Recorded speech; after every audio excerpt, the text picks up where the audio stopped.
Praise the Lord. இன்னைக்குள்ள மன்னா மத்தேயு 6ஆம் அதிகாரம் 26. அதில் என்ன சொல்லியிருக்கு பாருங்க. ஆகாயத்து பட்சிகளை கவனித்து பாருங்கள், அவைகள் விதைக்கிறதும் இல்லை, அறுக்கிறதும் இல்லை, களஞ்சியங்களில் சேர்த்து வைக்கிறதும் இல்லை, அவைகளையும் உங்கள் பரமபிதா பிழைப்பூட்டுகிறார்.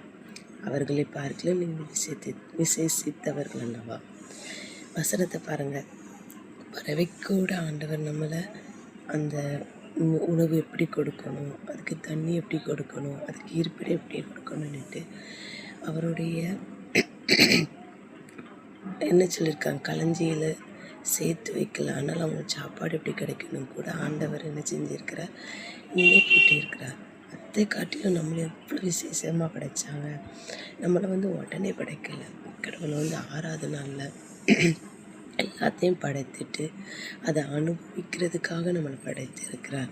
அதான் நிறைய பேர் இந்த டைமில் இந்த நேரம் நான் என்ன பண்ணுவேனோ, சாப்பாடு இல்லை, என் குழந்தைக்கு இந்த ஸ்கூல் ஃபீஸ் கட்டணும், ஐயோ என் கணவருடைய வேலை இல்லை அப்படின்னு இவ்வளோ கஷ்டப்படுறோம்.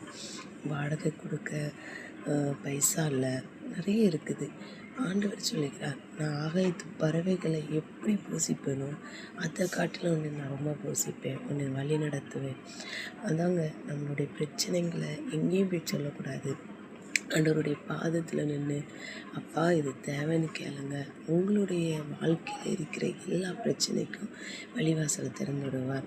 இன்றைக்குள்ள மன்னாவை நீங்கள் பாருங்க, அவைகளை பார்க்கிலும் நீங்கள் விசேஷித்தவர்கள்.